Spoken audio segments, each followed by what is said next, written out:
আচ্ছা, প্রথমে তোমাকে বলি যে এইখানে আর কি কেমন ধরনের প্রশ্নগুলো আসে। এই যে মানে ২ ধরনের প্রশ্ন আসে। একটা হচ্ছে তোমাকে সেন্টেন্স দেখে বুঝতে হবে যে এটা কোন ধরনের সেন্টেন্স। যেমন এখানে দেখো সোনালী ব্যাংকে সিনিয়র অফিসার পদে প্রশ্নটা আসছে যে which of the following is a simple sentence. মানে এখানে 4টা অপশন দেওয়া আছে, এখন তোমাকে দেখে বুঝতে হবে যে কোনটা সিম্পল সেন্টেন্স, বুঝছো? এরকম প্রশ্ন আসে। আরেক ধরনের প্রশ্ন আসে, ওইটা পরে ডিসকাস করবো, আগে আমরা এই বেসিকটা নিয়ে জানি, হ্যাঁ? তো এই ধরনের মানে অনেক প্রশ্ন আসছে, তুমি দেখে কীভাবে জানতে পারবা যে এটা একটা সিম্পল সেন্টেন্স, এটা কম্পাউন্ড সেন্টেন্স এবং এটা কমপ্লেক্স সেন্টেন্স। এটা কীভাবে তুমি বুঝতে পারো সেই জিনিসটা নিয়ে আজকে আর কি আমরা পড়বো, ঠিক আছে?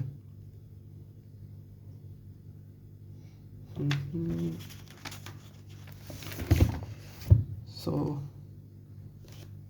এখন আমরা একটু দেখছো কী অবস্থা।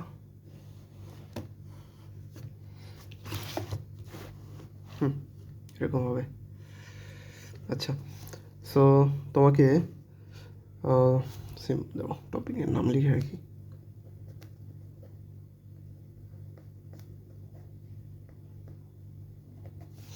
ঠিক আছে, সো প্রথমে সিম্পল কমপ্লেক্স কম্পাউন্ড সম্পর্কে জানার আগে বা এই এই কোনটা কোন সেন্টেন্স, কোনটা সিম্পল, কোনটা কমপ্লেক্স, কোনটা কম্পাউন্ড, এইটা জানতে হলে তোমাকে 3টা বেসিক জিনিস জানতে হবে। একটা হচ্ছে finite verb, finite non finite verb, আরেকটা হচ্ছে কনজাংশন। এখন এই কনজাংশন আবার 2 টাইপের আছে। একটা হচ্ছে সাবঅর্ডিনেট, আরেকটা হচ্ছে কোঅর্ডিনেট। বুঝছো? এগুলো আমি তোমাকে বোঝায় বলতেছি, এখন এই প্যারা নেওয়ার কিছু নেই। এখন প্রথমে তোমাকে কনজাংশন দিয়ে বলি। কনজাংশনের আসলে অনেক টাইপ আছে, এর ভিতরে সাবঅর্ডিনেট, কোঅর্ডিনেট, এই 2টা এই সিম্পল কমপ্লেক্স কম্পাউন্ডের জন্য প্রয়োজন। তো যেটা প্রয়োজন আমরা সেটা জানবো, হ্যাঁ? তোমার সাবঅর্ডিনেট কনজাংশন এইটা সম্পর্কে তোমাকে একটু জানতে হবে। সাবঅর্ডিনেট এই শব্দটার মানে হচ্ছে অন্যের অধীনস্থ থাকা। এখন বিভিন্ন অফিসে দেখো না, বলে যে সে আমার সাবঅর্ডিনেট কর্মকর্তা, মানে অন্যের অধীনস্থ কর্মকর্তা। যেই কর্মকর্তা নিজে সিদ্ধান্ত নিতে পারে না, অন্যের সিদ্ধান্ত তার কাছে গুরুত্বপূর্ণ, মানে নিচের পদে যারা থাকে তাদেরকে কিন্তু সাবঅর্ডিনেট বলা হয়। সাবঅর্ডিনেট শব্দের অর্থ হচ্ছে অধীনস্থ বা অন্যের উপর ডিপেন্ডেন্ট, এরকম লোকজনকে বলা হয় সাবঅর্ডিনেট কর্মকর্তা। সেরকম এই কনজাংশনের ক্ষেত্রেও যেই কনজাংশনগুলো অন্যের উপর ডিপেন্ডেন্ট থাকে সেগুলোকে তুমি ধরে নিতে পারো এগুলো সাবঅর্ডিনেট কর্মকর্তা, সাবঅর্ডিনেট কনজাংশন। এবং সাবঅর্ডিনেট মানে হচ্ছে অধীনস্থ বা পরাধীন, বুঝছো? অধীনস্থ বা পরাধীন, এইভাবে তুমি মনে রাখতে পারো। এই কনজাংশনগুলো হচ্ছে পরাধীন বা সাবঅর্ডিনেট, এর অর্থই হচ্ছে পরাধীন। এখন সাবঅর্ডিনেট কনজাংশন কোনগুলো? এটা হতে পারে হোয়েন, হোয়ার, ইফ, তারপর হচ্ছে তোমার আফটার, বিফোর। এই ধরনের কনজাংশনগুলো হচ্ছে সাবঅর্ডিনেট কনজাংশন, বা যে কনজাংশনগুলো অন্যের উপর ডিপেন্ডেন্ট থাকে। এইটা যদি তুমি মাথায় ধরে নিতে পারো তাহলে তুমি কমপ্লেক্স সেন্টেন্স সেটা তুমি ইজিলি বের করতে পারবা। কেন জানো? কারণ এই যে সাবঅর্ডিনেট কনজাংশন দিয়েই কমপ্লেক্স সেন্টেন্স গঠিত হয়। বুঝতে পারছো? জাস্ট আমরা শুরু করতেছি, এখনই না যে তুমি সবগুলো দেখলেই পেরে যাবা, বুঝছো? তবে এটা তুমি মাথায় রাখো, সাবঅর্ডিনেট কনজাংশন দিয়ে কমপ্লেক্স সেন্টেন্স তৈরি হয়, হ্যাঁ? কমপ্লেক্স সেন্টেন্স গঠনের মেইন শর্ত হচ্ছে সেখানে একটা সাবঅর্ডিনেট কনজাংশন থাকতে হবে, এই ধরনের কনজাংশন থাকতে হবে। এই কয়টাই তুমি যদি মুখস্থ করে রাখতে পারো তুমি অনেক কিছু পেতে যাবা। এখন আমরা আসি কোঅর্ডিনেট কনজাংশন। কোঅর্ডিনেট কনজাংশন, এই কনজাংশনটা দিয়ে তোমার কম্পাউন্ড সেন্টেন্স তৈরি হয়। কম্পাউন্ড সেন্টেন্স তৈরি হয় কোঅর্ডিনেট কনজাংশন দিয়ে। কোঅর্ডিনেট কনজাংশন মনে রাখার একটা সিম্পল একটা সূত্র আছে, তুমি যদি জাস্ট এই শব্দটা মনে রাখতে পারো সমস্ত কোঅর্ডিনেট কনজাংশন তুমি মনে রাখতে পারবা। সেটা হচ্ছে ফ্যান ভয়েস। এই ওয়ার্ডটা যদি তুমি মনে রাখতে পারো সমস্ত কোঅর্ডিনেট কনজাংশন তুমি মনে রাখতে পারবা। কেন জানো? কারণ এই যে এফ, এটা দিয়ে বোঝাচ্ছে হচ্ছে ফর, এই এ দিয়ে বোঝাচ্ছে অ্যান্ড, এন দিয়ে বোঝাচ্ছে নর, বি দিয়ে বোঝায় বাট, ও দিয়ে বোঝায় অর, ওয়াই দিয়ে বোঝায় ইয়েট, এস দিয়ে বোঝায় সো। এখন এই দুনিয়ায় যত কম্পাউন্ড সেন্টেন্স আছে সবগুলো এই ফ্যান ভয়েস দিয়ে তৈরি। এই ওয়ার্ডটা যদি তুমি মাথায় রাখতে পারো, টাইটা দিলাম নাকি, এই ওয়ার্ডটা যদি তুমি মাথায় রাখতে পারো তাহলে তুমি সব কম্পাউন্ড সেন্টেন্স দেখলে চিনতে পারবা। কারণ এই যেই ফর, নর, and, or, but, so, yet, কোনো একটা সেন্টেন্সের মধ্যে যদি এই ফ্যান ভয়েসের ভিতর কোনো একটা শব্দ থাকে সেটা চোখ বন্ধ করে কম্পাউন্ড সেন্টেন্স, বুঝছো? এটা হচ্ছে কোঅর্ডিনেট কনজাংশন। এগুলো এই কোঅর্ডিনেট কনজাংশন দিয়ে কম্পাউন্ড সেন্টেন্স গঠিত হয়। সো এইটা তোমাকে মাথায় রাখতে হবে, তাছাড়া তুমি প্যারায় পড়বা, এই সেন্টেন্সগুলো তুমি ধরতে পারবা না, বুঝছো? সো কম্পাউন্ড গঠিত হয় কি দিয়ে? কোঅর্ডিনেট কনজাংশন দিয়ে। কোঅর্ডিনেট কনজাংশন কোনগুলো? ফ্যান ভয়েস বা এই কয়টা। আর কমপ্লেক্স সেন্টেন্স গঠিত হয় সাবঅর্ডিনেট কনজাংশন দিয়ে। সাবঅর্ডিনেট কনজাংশন মানে হচ্ছে অধীনস্থ বা পরাধীন কনজাংশন। কেন আমরা এটাকে অধীনস্থ বা পরাধীন বললাম এগুলো আমরা পরে ডিসকাস করব এবং খুঁটিনাটি বলবো, হ্যাঁ। এবং এই সাবঅর্ডিনেট বা অন্যের অধীনস্থ কনজাংশনগুলো কী কী? When, where, if, after, before, এই বেসিক কয়টা মনে রাখলেও চলে। এইটা দিয়ে কি হয়? Complex sentence. অর্থাৎ কোনো একটা সেন্টেন্সের ভিতরে যদি এই কয়টা কনজাংশন দেখো সেটা হচ্ছে কমপ্লেক্স সেন্টেন্স, বুঝছো? আচ্ছা, এইটার যদি একটা উদাহরণ দিই আমরা, দেখো এরকম হতে পারে ডু অর ডাই। এটা হয়তো তুমি অনেকবার শুনছো এই শব্দটা, ডু অর ডাই, করো অথবা মরো। এখন দেখো এখানে কিন্তু অর আছে, ফ্যান ভয়েসের ও দিয়ে কিন্তু অর। সো এই যে অর আছে তার মানে এটা একটা কম্পাউন্ড সেন্টেন্স, বুঝছো? এটা একটা কম্পাউন্ড সেন্টেন্স। এটা দিয়ে এইটা আসলে এত পরিমাণ উদাহরণ আছে, তুমি বই খুললেই দেখতে পারবা।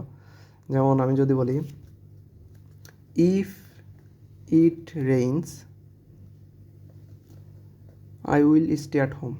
I will stay at home মানে যদি বৃষ্টি হয় আমি বাড়িতে থাকবো, বাইরে বের হবো না, এটা বোঝাচ্ছে আর কি এই সেন্টেন্সটা দিয়ে। এখন ইফ ইট রেইনস, এইখানে দেখো তো ইফ আছে না, এইটা হচ্ছে একটা সাবঅর্ডিনেট কনজাংশন।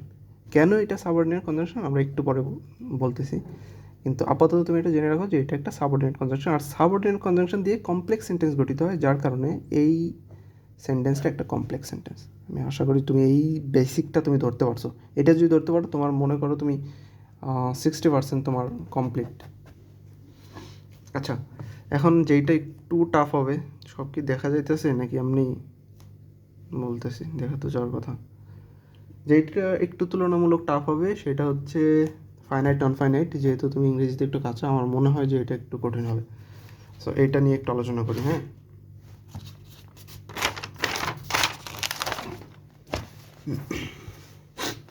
আচ্ছা, ফাইনাইট ভার্সেস নন ফাইনাইট, এই জিনিসটা তোমাকে জানতে হবে। কেন জানো? এটা জানলে তুমি সব সিম্পল সেন্টেন্স দেখে বলতে পারবা। জাস্ট একবার তুমি দেখবে এবং বলে দেবা। কিন্তু এইটা জানা একটু আর কি তুলনামূলক কম্পারেটিভলি টাফ। ফাইনাইট ভার্ব হচ্ছে, ফাইনাইট ভার্ব যদি সেন্টেন্সে থাকে এবং একটা যদি থাকে তবেই সেটা হবে সিম্পল সেন্টেন্স। মোট কথা সিম্পল সেন্টেন্স যেটা আমরা কিন্তু ফাইনাইট ভার্ব নিয়ে কিন্তু কমপ্লেক্স কম্পাউন্ডে আলোচনা করি নাই, আমরা আলোচনা করতেছি এখন সিম্পল সেন্টেন্স। এবং এই সিম্পল সেন্টেন্সের গঠন প্রণালী হচ্ছে, সিম্পল সেন্টেন্সের ভিতর একটা ফাইনাইট ভার্ব থাকবে, একটা ফাইনাইট ভার্ব যুক্ত যেই সেন্টেন্স সেটাই একটা সিম্পল সেন্টেন্স। এই লাইনটা তুমি মুখস্থ করে রাখো। একটা ফাইনাইট ভার্ব যদি একটা সেন্টেন্সে থাকে সেটা একটা সিম্পল সেন্টেন্স। এবং তোমাকে ফাইনাইট ভার্বটা ভালো মতো করে বুঝতে যদি পারো তবেই তুমি এই সিম্পল সেন্টেন্সটা ধরতে পারবা। কারণ তোমাকে একটা সেন্টেন্সের ভিতরে শুধু একটা ভার্ব থাকে না, অনেক ভার্ব থাকে। তার ভিতরে ফাইনাইট ভার্ব থাকে এবং নন ফাইনাইট ভার্ব থাকে। এবং তুমি যদি নন ফাইনাইট আর ফাইনাইট গুলায় ফেলো তাহলে তুমি কিন্তু বুঝতে পারবে না যে এটা কি সিম্পল সেন্টেন্স নাকি অন্য ধরনের সেন্টেন্স, বুঝছো? এই জন্য ফাইনাইট ভার্ব চেনার একটা টেকনিক যেটা দিয়ে তুমি দুনিয়ার সমস্ত ফাইনাইট ভার্ব চিনতে পারবে এবং কোনো ভুল হবে না, সেটা হচ্ছে লিখে দিই। ফাইনাইট ভার্ব হচ্ছে, লিখি, ফাইনাইট ভার্ব, যেটা ফাইনাইট ভার্ব সেটা সাবজেক্ট এবং টেন্স, সাবজেক্ট এবং টেন্সের সাথে পরিবর্তন হয়।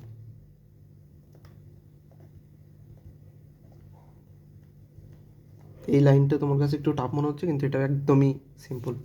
দেখো কেমনে সিম্পল। ধরো একটা সেন্টেন্স তোমাকে আমি লিখলাম, এটা তো কিন্তু আগে মনে রাখো, ফাইনাইট ভার্বটা সাবজেক্ট আর টেন্স এর সাথে পরিবর্তন হয়। মানে ফাইনাইট ভার্বকে যদি তুমি সাবজেক্ট চেঞ্জ করো সে পরিবর্তন হবে, এবং যদি তুমি টেন্স চেঞ্জ করো তাহলে সে পরিবর্তন হবে। বুঝতে পারছো বিষয়টা? মানে ফাইনাইট ভার্ব যেটা বাক্যে থাকবে সেটাকে তুমি কীভাবে বুঝবা যে এটা ফাইনাইট ভার্ব? তুমি প্রথমে এই যে একটা বাক্য লিখলাম না আমি, হি ওয়ার্কস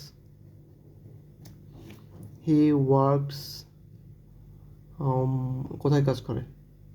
ধরো এটা লিখলাম, হি ওয়ার্কস ফ্রম হোম। এখন আমি ওইখানে বলছি কি, এই বাক্যে কোনটা ফাইনাইট ভার্ব? এইটা। আমি বুঝতেছি এটা ফাইনাইট ভার্ব। কেন এটা ফাইনাইট ভার্ব, কেন এটা নন ফাইনাইট ভার্ব না, এই বেসিকটা তোমার জানতে হবে। আমি বলছি ফাইনাইট ভার্ব তুমি তখনই বুঝবা যখন এই ভার্বটা যখন তুমি সাবজেক্ট চেঞ্জ করবা তখন সেটা পরিবর্তন হবে। যদি পরিবর্তন হয় তবেই এটা ফাইনাইট ভার্ব, আদারওয়াইজ এটা ফাইনাইট ভার্ব না। কেমনে? এইখানে তুমি হি দিছো না, এইখানে হি দিছো, হি কি কোনটা? হি হচ্ছে থার্ড পারসন, তাই না? থার্ড পারসন হিকে তুমি ধরো এখানে তুমি হি দিলা না, তুমি এইটা উঠায় দিয়া সেকেন্ড পারসন দিলা বা ফার্স্ট পারসন দিলা। ধরো তুমি এখানে দিলা আই, হি কিন্তু এখানে সাবজেক্ট, তাই তো? হি সাবজেক্টকে তুমি চেঞ্জ করলা, সাবজেক্ট চেঞ্জ করে তুমি কি দিলা? আই দিলা। এখন যখন তুমি আই দিছো তখন কিন্তু এখানে আর ওয়ার্কের সাথে এস হচ্ছে না। কেন হচ্ছে না? কারণ এটা third person singular number. Third person singular number যদি বাক্যের সাবজেক্ট হিসেবে বসে ভার্বের সাথে এস বা ইএস যুক্ত হয়, কিন্তু ফার্স্ট পারসন বা সেকেন্ড পারসনের সাথে এস বা ইএস হয় না, তাই তো? বাকি এটা তুমি এখানে লিখলা। এখন এটা বুঝো তুমি, এইখানে তুমি থার্ড পারসন সিঙ্গুলার নাম্বার বা সাবজেক্ট দিছো, এই সাবজেক্ট অনুযায়ী এইখানে এস হয়েছে, এই সাবজেক্ট অনুযায়ী এখানে এস হচ্ছে না। তার মানে কি, এই ভার্বটা তুমি সাবজেক্ট পরিবর্তন করলে পরিবর্তন হচ্ছে, তাই তো? তার মানে এটা ফাইনাইট ভার্ব। আরেকটা উদাহরণ কি, টেন্স পরিবর্তন করলে, এইটা তুমি মনে রাখলেই হয়ে যায়, এই ঝামেলায় আবার যাওয়া লাগে না, এইটা তুমি মনে রাখলেই অল ক্লিয়ার। তাও আমি তোমাকে বলি, যদি তুমি টেন্স পরিবর্তন করো তাহলে তোমার এই ভার্বটা পরিবর্তন হবে। কেমনে? হি ওয়ার্কস ফ্রম হোম, এটা কোন টেন্সে আছে? এটা প্রেজেন্ট টেন্সে আছে, প্রেজেন্ট ইনডিফিনিট টেন্সে আছে। এটাকে যদি তুমি পাস্ট ইনডিফিনিট করতে চাও তাহলে তোমাকে এটাকে কি লিখতে হবে? হি ওয়ার্কড ফ্রম হোম, তাই তো? কারণ প্রেজেন্টে ভার্বের সাথে এস আর এখানে ED. He worked from home, এখানে লিখলাম হি ওয়ার্কড ফ্রম হোম। সুতরাং এখানে এটা টেন্স ছিল হচ্ছে প্রেজেন্ট ইনডিফিনিট ছিল এটা, কিন্তু এটাকে তুমি করলে পাস্ট ইনডিফিনিট। ধরো তুমি মনে মনে করতেছো, যেই কোনো টেন্সে তুমি করতে পারো, তোমার ইচ্ছা। এটা তুমি পাস্ট ইনডিফিনিট করলা, পাস্ট ইনডিফিনিট করতে গিয়ে তুমি দেখলে এইখানে যে ভার্ব ছিল এস ছিল, এইটা হয়ে গেল ইডি। সুতরাং এইটা টেন্সের সাথে পরিবর্তন হচ্ছে। প্রেজেন্ট ইনডিফিনিট থেকে পাস্ট ইনডিফিনিট করলে বা যে তোমার মন যেটা চাইছ তুমি সেটা করলে, করতে গিয়ে দেখলে যে এই ভার্বটা টেন্স পরিবর্তন হলে ভার্বটা পরিবর্তন হচ্ছে। সুতরাং এইটা একটা ফাইনাইট ভার্ব। বুঝতে পারছো তুমি? বুঝতে পারছো? এটা একটা ফাইনাইট ভার্ব। এখন আমি এই যে ভিডিওতে যে কথাগুলো বললাম এইটা তুমি বারবার রিপিট করে শুনলে তোমার আর কি বিষয়টা ক্লিয়ার হবে। তার মানে এইটা যদি তুমি বুঝতে পারো, তোমার 70% তোমার এই সিম্পল কমপ্লেক্স কম্পাউন্ড দেখে চেনার উপায়টা বোঝা হয়ে গেল। বুঝছো? এখন নন ফাইনাইট ভার্ব কি? নন ফাইনাইট ভার্ব সম্পর্কে আমি যখন ভার্ব তোমাকে পড়াবো, বা যদি তুমি ততদিন পড়ো, কন্টিনিউ তো করো না, রাগ টাগ করে আর কি কাহিল হয়ে যাও, তো যদি আর কি কন্টিনিউ করতে পারি তাহলে এটা আমি বোঝাবো। এখন আর কি এটা সম্পর্কে একটা বেসিক আইডিয়া তোমাকে দিয়ে রাখি। যেমন ধরো তুমি একটা বাক্য লিখলে, হি ইজ ইটিং রাইস। খুবই সিম্পল একটা বাক্য, হি ইজ ইটিং রাইস। এটা কি সে কোন টেন্সে আছে বলো তো? অ্যামিজার, তারপর ভার্বের সাথে আইএনজি, প্রেজেন্ট কন্টিনিউয়াস। আশা করি এই বেসিকটা তোমার ধারণা আছে যে এটা একটা প্রেজেন্ট কন্টিনিউয়াস টেন্স, ভার্বের সাথে আইএনজি এবং অক্সিলারি ভার্ব। বুঝতে পারছো? এখন দেখো, আমি তোমাকে বলতেছি এইখানে ইজ হচ্ছে একটা ফাইনাইট ভার্ব, ইটিং হচ্ছে একটা নন ফাইনাইট ভার্ব। কেন? এটা তুমি আমাকে এখন বোঝাও। তুমি আমাকে কী করে বোঝাবা? তোমাকে আমি বলছি ফাইনাইট ভার্বকে যদি তুমি সাবজেক্ট চেঞ্জ করো, তোমার মনে মনে যদি সাবজেক্ট চেঞ্জ করো, তাহলে ফাইনাইট ভার্বটা পরিবর্তন হয়, বা যদি তুমি টেন্স চেঞ্জ করো তাহলে ফাইনাইট ভার্বটা পরিবর্তন হয়। এখন তুমি মনে মনে একটা সাবজেক্ট, নিজের মতো করে একটা সাবজেক্ট নাও।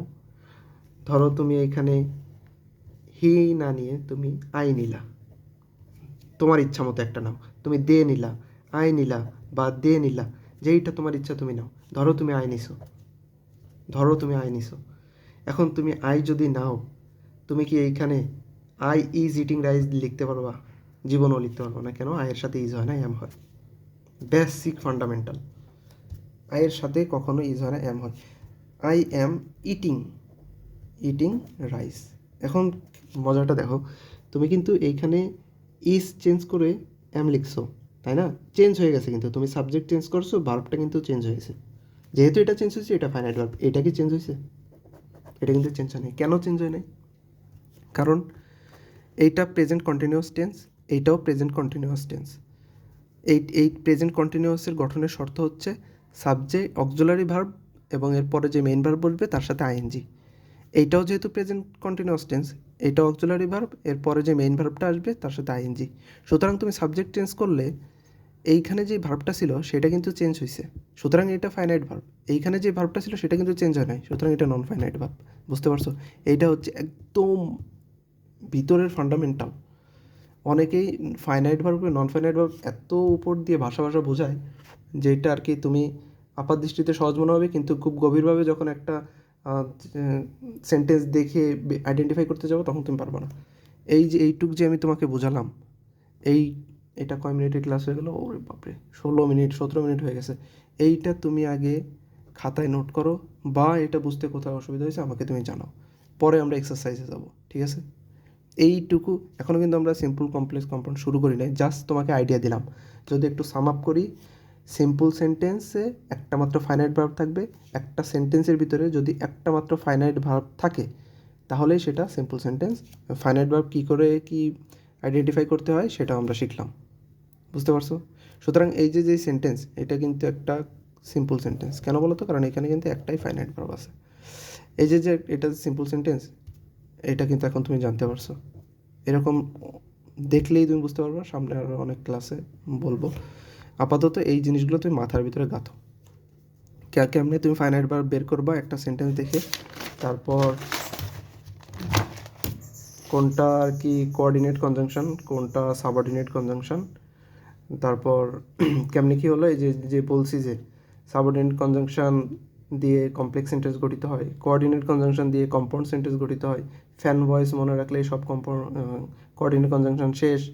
তারপর এই ফ্যান ভয়েসের যে কোনো একটা জিনিস দেখলেই, একটা সেন্টেন্সের ভিতর থাকলেই সেটা চোখ বন্ধ করে একটা কোঅর্ডিনেট কম্পাউন্ড সেন্টেন্স। এইগুলো তুমি এখন আয়ত্ত করো, এটাই কাজ তোমার আজকে।